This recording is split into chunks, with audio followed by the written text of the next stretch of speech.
मैं हूँ आपके साथ अंकिता चंद्रा। और एक बार फिर से मैं आप तमाम दर्शकों का जल्दी के इस लाइव सेशन में बहुत बहुत स्वागत करती हूँ।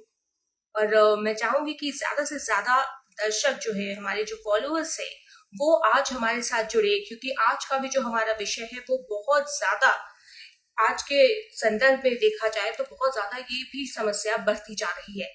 आज हम जिस विषय पर बात करने वाले हैं वो है पीसीओडी एंड स्लीप इश्यूज। आखिर क्यों पीसीओडी में नींद की जो है वो कमी हो जाती है, नींद से जुड़ी समस्याएं हो जाती है, या फिर कहीं ना कहीं जो नींद की समस्या है वो पीसीओडी को उजागर करती है। इन दोनों में क्या रिलेशन है, इसी संबंध को आज हम समझने की कोशिश करेंगे और डॉक्टर से उपाय जानेंगे कि किस तरह से, अगर आपको पीसीओडी की समस्या है और इसके साथ ही साथ अगर आप इंसोम्निया जैसे डिसऑर्डर का सामना कर रहे हैं, तो उसे कैसे उसका सॉल्यूशन निकाला जा सकता है, उस समस्या से कैसे आप उभर सकते हैं। इसी विषय पर आज हम बातचीत करेंगे और अपने डॉक्टर से जानेंगे, इस पर पूरी तरह से चर्चा करेंगे। हमारे साथ डॉक्टर शबनम जुड़ेंगी जो एक ऑब्स्टेट्रिशियन गायनेकोलॉजिस्ट है और उन्होंने पीसीओएस पर भी सर्टिफाइड, आपको बता दें कि सर्टिफाइड कोर्स किया है PCOS from American society of reproductive medicine, और पीसीओएस एंड फर्टिलिटी से किया है उन्होंने चेन्नई से।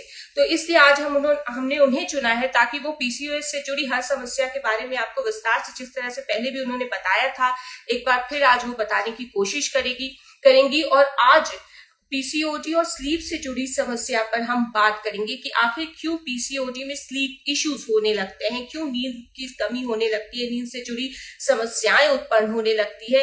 इसी पर आज हम बातचीत करेंगे। तो अब से कुछ पलों के बाद डॉक्टर शबनम हमारे साथ जुड़ेंगी। डॉक्टर शबनम, आपका बहुत बहुत एक बार फिर से जल्दी के इस लाइव सेशन में स्वागत है। Hello Ankita, thank you. How are you? आप सब कैसे आई एम हैं? गुड। आई होप कि मेरी आवाज आप तक क्लियर आ रही है। या मैं आप सबका इस लाइव सेशन में स्वागत करती हूँ और उम्मीद करते हैं कि हमारा ये लाइव सेशन काफी अच्छा होगा। जी। अंकिता, आप आगे बढ़े प्लीज। जी डॉक्टर शर्मन, जैसा कि मैं अपने दर्शकों को आपके बारे में भी बता रही थी कि आपने स्पेशलाइज किया है पीसीओडी पर, खास तौर पर पीसीओएस पर, तो आप सबसे पहले तो अपने बारे में कुछ बताएं। देखो अंकिता, पहले तो मैं बताऊं कि मैंने एमबीबीएस किया हुआ है, फिर उसके बाद मैंने डीएनबी ट्रेनिंग की हुई ऑब्स्टेट्रिक्स एंड गायनेकोलॉजी में। उसके बाद मैंने ये पीसीओएस में ऑस्ट्रेलियन यूनिवर्सिटी से पीसीओएस का कोर्स किया हुआ है। Then I received certificates of polycystic ovarian disease from reproductive society of America. उसके बाद फिर मैंने पीसीओएस एंड फर्टिलिटी का कोर्स चेन्नई से किया हुआ है। तो पीसीओएस फील्ड चूज करने का जो मेरा डिसीजन था वो इसलिए क्योंकि ये जो पीसीओडी या पीसीओएस की कंडीशन है इंडिया में बहुत ज्यादा बढ़ रही है। अगर मैं कहूँ या कि हर पांचवी लड़की या हर छठी लड़की पीसीओएस से ग्रसित है या पीसीओडी से ग्रसित है। तो चूंकि बहुत कॉमनली ये कंडीशन बढ़ती जा रही है और शायद एक तरीका जो है ट्रीटमेंट का कि सिर्फ एक मेडिसिन दे देना पेशेंट को, that is not the way of treatment. या इसलिए इस फील्ड को चूज करने का ये था कि मैं पेशेंट से डायरेक्टली इंटरेक्ट करूं, उनको समझाऊं और जो भी सही तरीका है उसे चूज करके इन पेशेंट्स को आगे लेके चलूं ताकि इनकी लाइफ एक बेहतर और अच्छी लाइफ बन सके। हमारी बिल्कुल। ओपीडीज में रफली अगर आपको इनफर्टिलिटी के पेशेंट्स में कहूँ तो 30% रफली जो होते हैं पीसीओएस से होते हैं या पीसीओडी से होते हैं। So these were the things जो मैंने चूज किया कि मुझे इस फील्ड में जाना चाहिए, शायद मेरी जरूरत यहाँ पे ज्यादा है।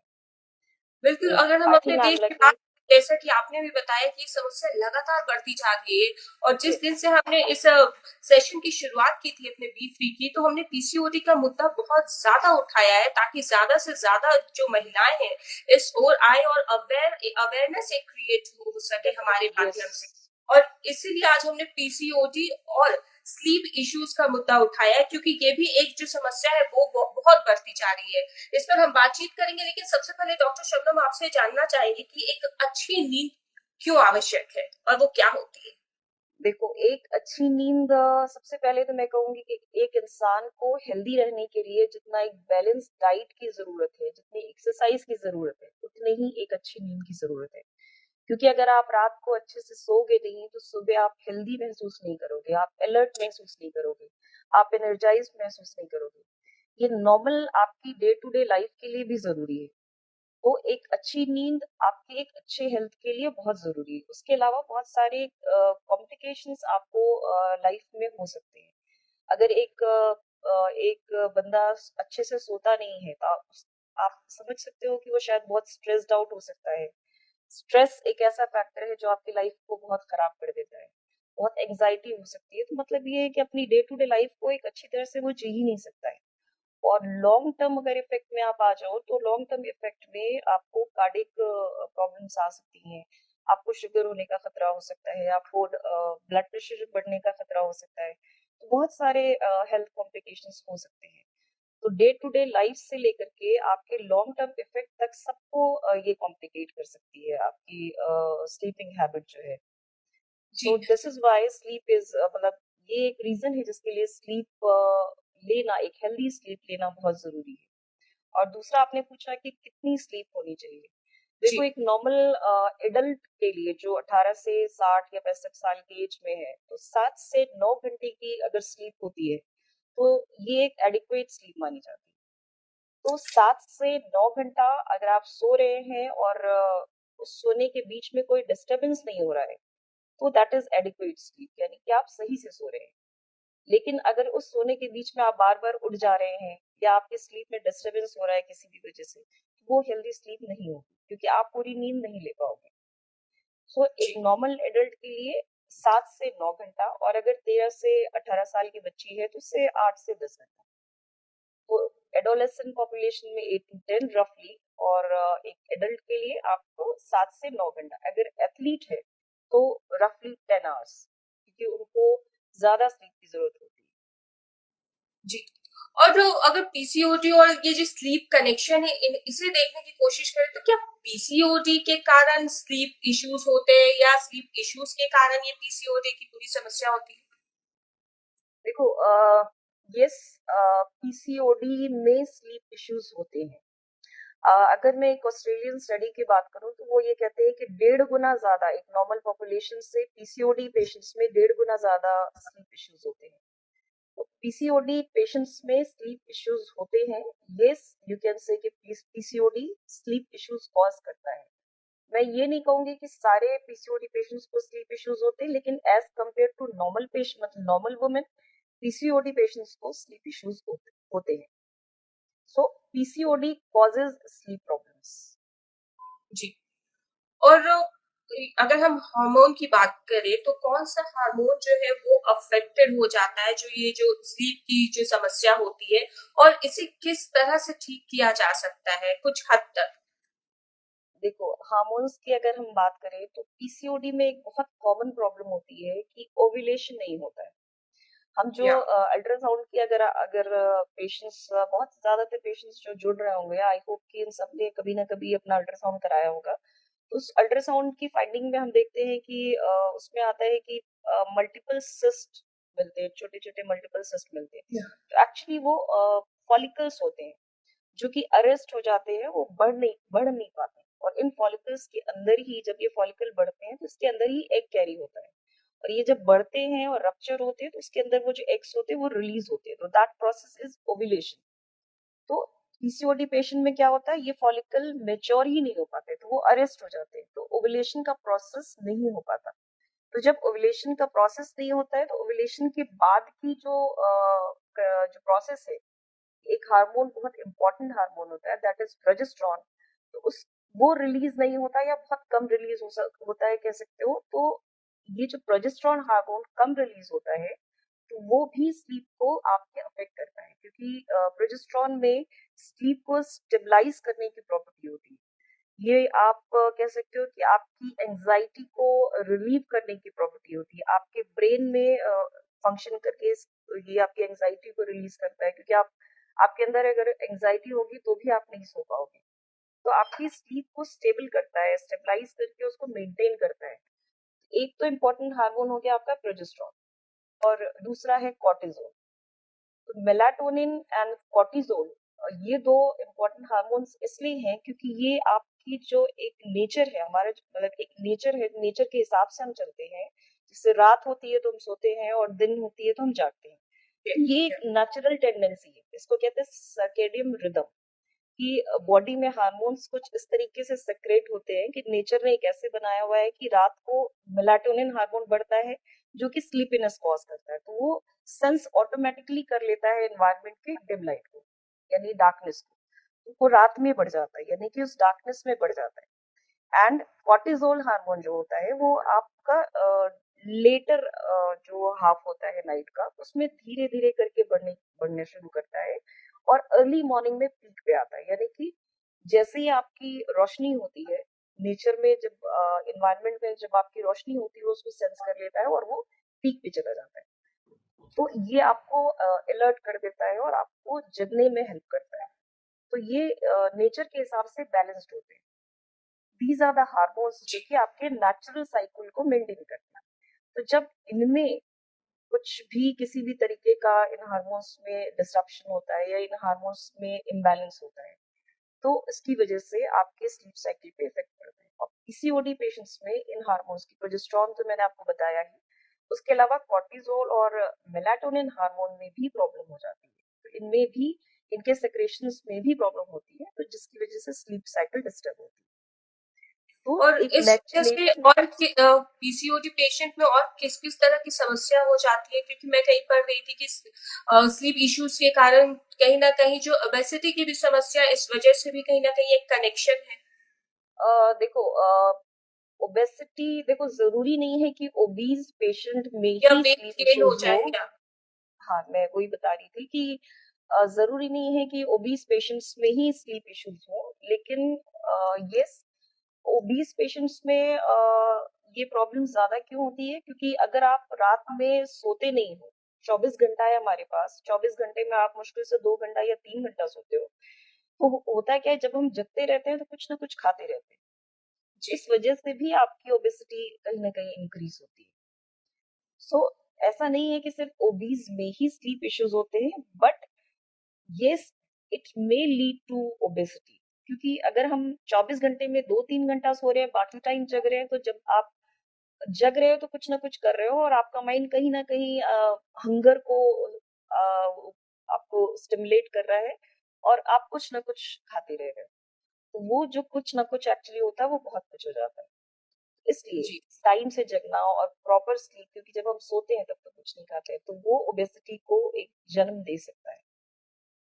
जी। सो इन अ वे यू कैन से कि यस, पीसीओडी में, सॉरी, स्लीप इश्यूज अगर आपको होते हैं तो ओबेसिटी हो सकती है।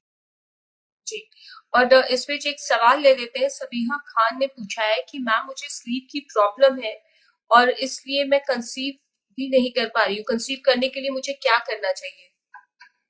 देखिए, स्लीप की प्रॉब्लम है क्योंकि आप स्ट्रेस बहुत ले रहे हो।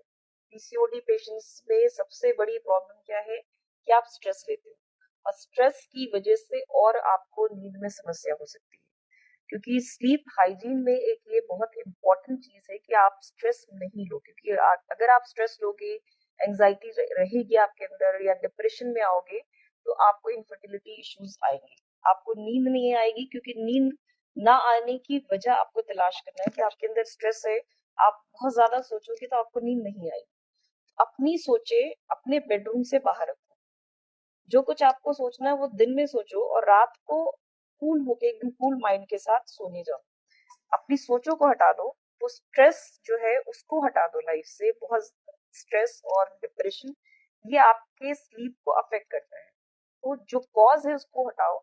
इनफर्टिलिटी के बारे में मत सोचो, आप एक अच्छी और नॉर्मल जिंदगी के बारे में सोचो, तो इनफर्टिलिटी अगर स्लीप की वजह से अफेक्ट हो रही है तो अपने आप चली जाएगी। तो जी। स्लीप और इनफर्टिलिटी का रीजन नहीं है, आपके एंजाइटी और स्ट्रेस और इनफर्टिलिटी ये रिलेटेड है। और अगर प्रेजेंट सिनेरियो की बात करें तो आज जैसा हम देखते हैं कि नाइट शिफ्ट्स में भी बहुत ज्यादा काम करना पड़ता है बहुत लोगों को, या फिर लेट नाइट हम बहुत ज्यादा मोबाइल का यूज कर रहे हैं, लैपटॉप पे काम कर रहे हैं, तो वो जो आर्टिफिशियल लाइट्स है उनका कितना इफेक्ट पड़ता है हमारे पूरे हेल्थ पर, और ये किस किस तरह का मतलब अफेक्ट करता है, किस तरह से? देखो, आर्टिफिशियल लाइट्स हैं, जैसे अभी क्या हालत क्या हो गई है कि हम बिना मोबाइल के तो बेड में जाते ही नहीं, मतलब जी। कब तक हम मोबाइल करते रहते हैं, ये आपकी भी शायद आदत होगी, ये मेरी भी आदत या होगी और ये सबकी आदत होगी। हर किसी बिना की होगी। मोबाइल के तो हम बेड पे, हाँ, बेड पे जाते ही नहीं। तो मोबाइल हमारे सोते सोते लास्ट लास्ट टाइम तक हमारे साथ होता है। तो ये जो आदत है ये इसलिए खराब है क्योंकि मोबाइल हो, लैपटॉप हो, कंप्यूटर्स हो या फिर आप एलईडी लाइट्स हो, इन सब से एक लो वेवलेंथ की लाइट एमिट होती है, निकलती है, जिसको हम ब्लू लाइट बोलते हैं। तो ये जो या ब्लू लाइट है ना, अगेन आपके जो हार्मोन है मेलाटोनिन, जो कि आपके कह सकते हो स्लीपीनेस का हार्मोन है, जो आपको सुलाने में हेल्प करता है, उस हार्मोन को अफेक्ट करता है। ये जो ब्लू लाइट इन सब चीजों से निकल रही है, आपके इस हार्मोन को अफेक्ट करती है, जिसकी वजह से आपको नींद आने में प्रॉब्लम होगी। तो इसलिए ये सारी चीजें एटलीस्ट 1 घंटा पहले और नहीं तो आधा घंटा पहले इन चीजों को अपने मतलब जब आप बेडरूम में जाते हो तो आधा या 1 घंटा पहले इन चीजों को बंद कर दो। और सबसे अच्छा तो ये है कि बेडरूम में जाते हो तो आप एक बुक ले लो और पढ़ने की कोशिश करो, अपने आप नींद आ जाएगी। इन जी, सारी चीजों को बंद करना होगा कम से कम 1 घंटा पहले, और अगर 1 घंटा ना सही तो आधा घंटा पहले। बिल्कुल, ये चाहे वो ब्लू लाइट पीसीओडी आपकी, यस, की बात हो नॉर्मल, या नॉर्मल इंसान की नॉर्मली भी बात। सबको, यस, या सबको भी करना चाहिए और पीसीओडी में तो स्पेशली करना चाहिए, यस। जी। और रिया ने सवाल किया है कि क्या मैम किसी फ्रूट्स या वेजिटेबल्स के सेवन से नींद अच्छी आ सकती है? देखिए, फ्रूट्स और वेजिटेबल्स के सेवन से नींद अच्छी आ सकती है ऐसा तो नहीं कहूंगी, लेकिन यस, एक्सरसाइज और हेल्दी और बैलेंस डाइट अगर आप रखोगे और एक्सरसाइज साथ में करोगे तो यस, आपकी नींद अच्छी हो सकती है। एक आप कह सकते हो स्लीप हाइजीन में हम ये भी बताते हैं कि आप एक्सरसाइज करो, बैलेंस डाइट रखो तो आपकी स्लीप इंप्रूव हो सकती है। कोई जी। पर्टिकुलर एक फ्रूट या फूड नहीं है, एक हेल्दी डाइट और बैलेंस डाइट एंड एक्सरसाइज, ये सब मिला के आपकी स्लीप को इम्प्रूव कर सकता है। जी। और इस बीच श्रुति ने भी सवाल किया है, उन्होंने लिखा है कि वो भी पीसीओडी से ग्रसित है और उन्हें रात में नींद इसलिए नहीं आती है क्योंकि उन्हें सीवियर हेडेक की समस्या होती है। देखो, पीसीओडी में हेडेक ऐसा मैं नहीं कहूंगी कि एक प्रॉब्लम होती है कि या पीसीओडी का फीचर है हेडेक, लेकिन ये अगेन यहाँ पे फैक्टर स्ट्रेस आ जाता है। टेंशन हेडेक आपने नाम सुना होगा, टेंशन या हेडेक जो कि बहुत कॉमन हो जाता है क्योंकि ऐसे पेशेंट्स टेंशन बहुत लेते हैं, यानी स्ट्रेस आप लोगे तो टेंशन अपने आप आ जाएगी, उसको टेंशन हेडेक बोलेंगे। तो उसकी वजह से आपको हेडेक होगा और जिसकी वजह से आपको नींद नहीं आएगी। तो अगेन आई एम सेइंग कि आप स्ट्रेस लेना कम करो, आप सोचना कम करो। आप ये सोचो ही मत कि आपको पीसीओडी है।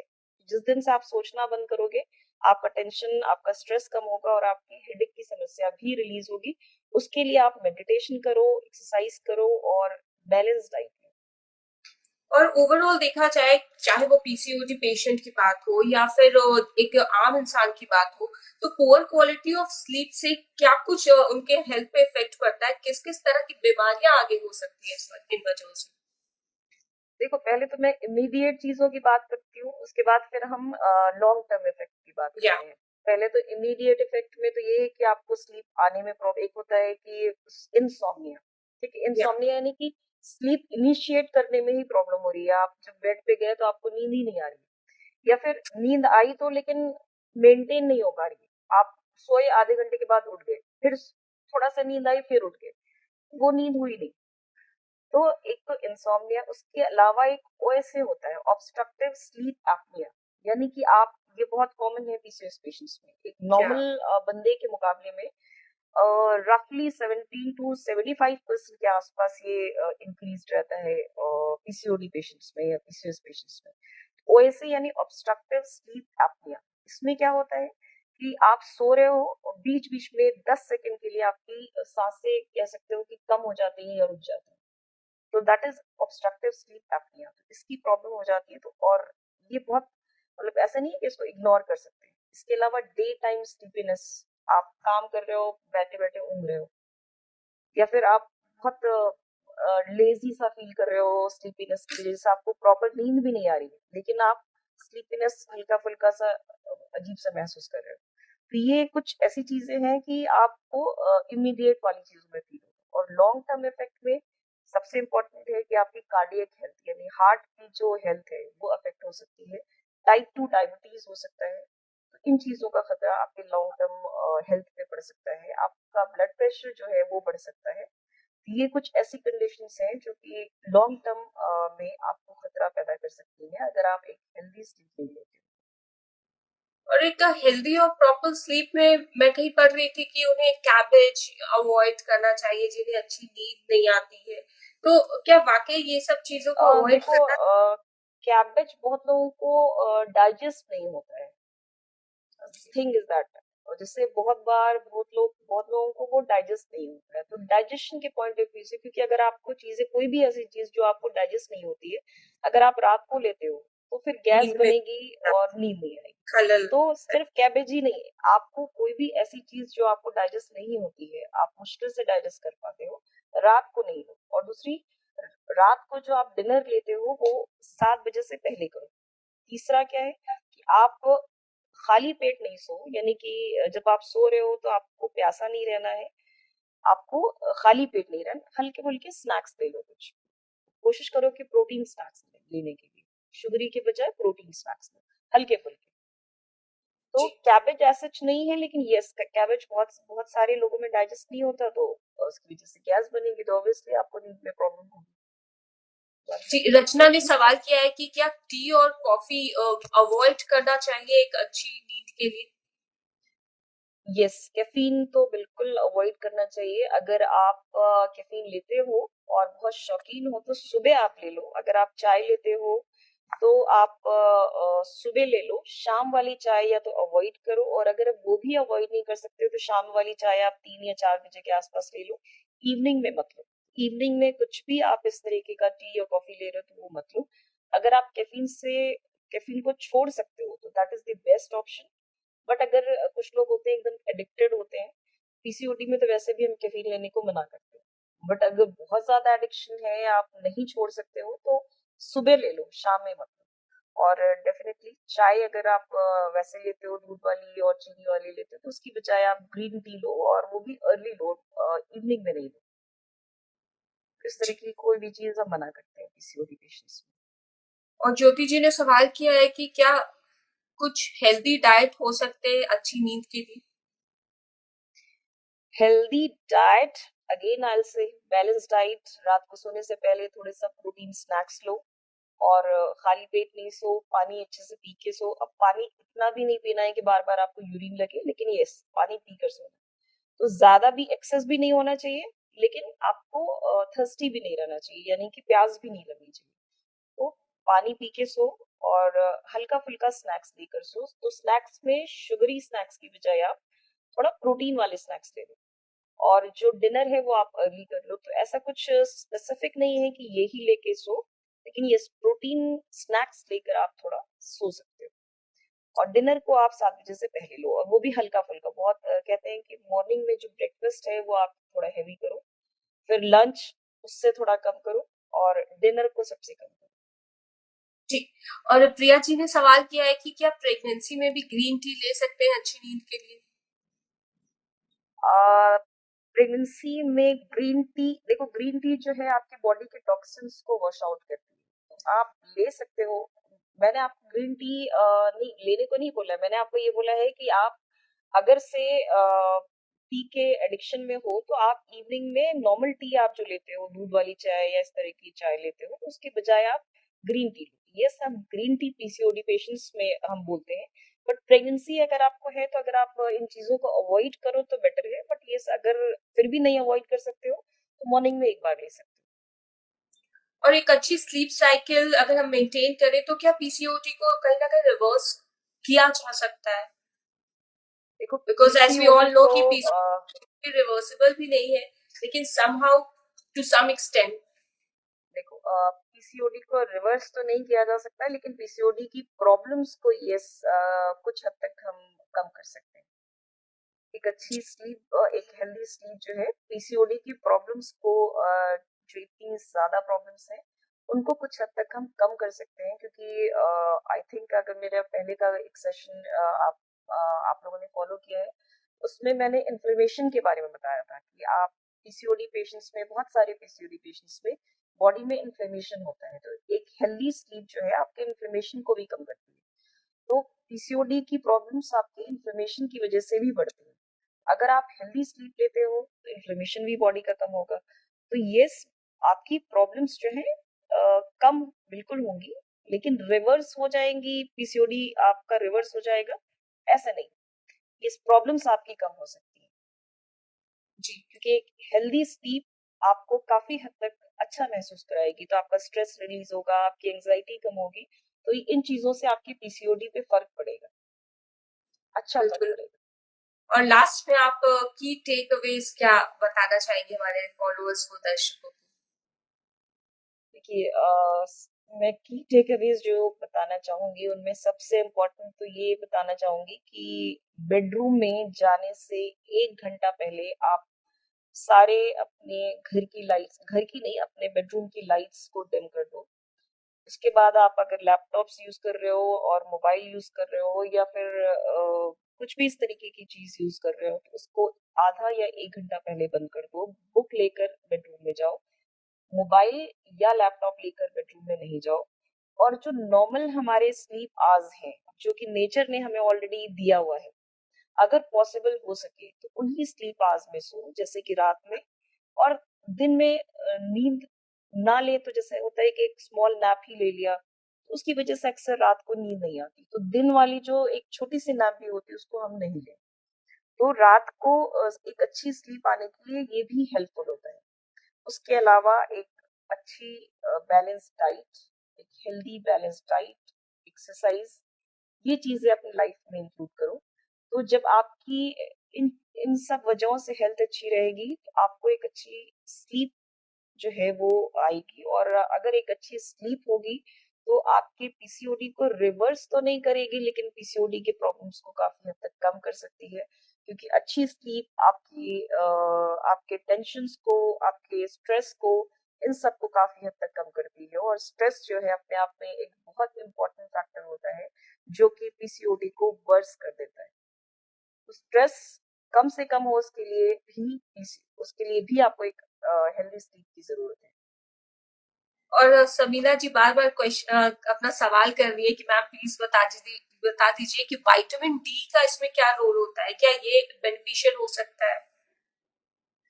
देखिए विटामिन डी का स्लीपीनेस, मतलब ये जो डे टाइम वाला जो वीकनेस और स्लीपीनेस जो होती है ना, उसमें विटामिन डी का रोल इसलिए है क्योंकि अभी अगर आप विटामिन डी चेक कराओगे तो मैं अगर कहूँ कि अपनी ओपीडी में अगर मैं पेशेंट्स देखती हूँ तो 99.5% लेडीज में विटामिन डी की डेफिशिएंसी आती है और इसकी जी। वजह से एक्सट्रीम वीकनेस होती है। तो जब आपके अंदर वीकनेस होती है तो आपको डे टाइम जो स्लीपीनेस है ये बहुत ज्यादा लगता है। ये जो पीसीओडी का एक फीचर है कि डे टाइम स्लीपीनेस बहुत ज्यादा लगता है, तो अगर विटामिन डी आपके अंदर कम है तो वो और इंक्रीज हो जाता है क्योंकि आपके अंदर वीकनेस आ जाती है। वीकनेस कहीं ना कहीं आपकी स्लीपीनेस जो डे टाइम वाली है वो इंड्यूस करेगी, तो रात को एक अच्छी स्लीप हो ही नहीं पाएगी। हर वक्त आप ऊँघते रहोगे दिन में और नींद भी नहीं ले पाओगे और रात वाली जो प्रॉपर स्लीप होनी चाहिए वो भी नहीं हो पाएगी। तो डेफिनेटली विटामिन डी का रोल है, तो आज ही अपना विटामिन डी लेवल आप चेक कराइए और अभी कोरोना के लिए भी विटामिन डी लेवल चेक कराइए। या तो हर लिहाज से विटामिन डी लेवल चेक कराइए, अपनी फर्टिलिटी के लिए भी, प्रेगनेंसी के लिए भी विटामिन डी लेवल चेक कराइए। यस, बिल्कुल। विटामिन डी का पीसीओडी में भी रोल है और आपके स्लीपीनेस में भी रोल है। जी। Vitamin D level definitely check कराइए। और मैं यहाँ अपने तमाम फॉलोअर्स और दर्शकों से रिक्वेस्ट करना चाहूंगी कि अगर आप पीसीओडी से पीड़ित है या पीसीओएस की समस्या का सामना कर रहे हैं तो आप डॉक्टर शबनम से कंसल्ट कर सकते हैं। अधिक जानकारी आप उनके इंस्टा हैंडल पेज पे जाके भी पा सकते हैं। और डॉक्टर शबनम, आपका एक बार फिर से बहुत बहुत शुक्रिया हमारे साथ जुड़ने के लिए और तमाम जो हमने सवाल पूछे उसके जवाब देने के लिए। Thank you Ankita, thank you all. मुझे बहुत अच्छा लगा आप सबसे बात करके। आई होप कि ये जो सेशन हमने किया ये आप सबके लिए लाभदायक होगा और फिर आगे भी हम ऐसे सेशंस करते रहेंगे। आप हमारे इंस्टा अकाउंट से जुड़िए, आप हमारे फेसबुक अकाउंट से जुड़िए और अगर आपको समस्या ज्यादा है तो आप हमारी क्लिनिक पे कंसल्ट भी कर सकते हैं और मैं क्लिनिक का नंबर आपको एक बार दे देती हूँ। That is 8800740215। Thank you, thank you thank you all. So thanks. Thank you Ankita. Thank you. तो आपने देखा कि किस तरह से डॉक्टर शबनम ने बताया कि अगर नींद से जुड़ी समस्या है आपको पीसीओडी में, तो उसके लिए आपको क्या कुछ खाना चाहिए और किन चीजों को अवॉइड करना चाहिए, किन बातों का ख्याल रखना चाहिए, हेल्दी डाइट क्यों आवश्यक है और स्ट्रेस फ्री लाइफ रखना क्यों आवश्यक है, और योगा एक्सरसाइज को भी अपनी जीवन शैली में शामिल करना चाहिए। तो इसी के साथ आज के हमारे लाइव सेशन में फिलहाल इतना ही।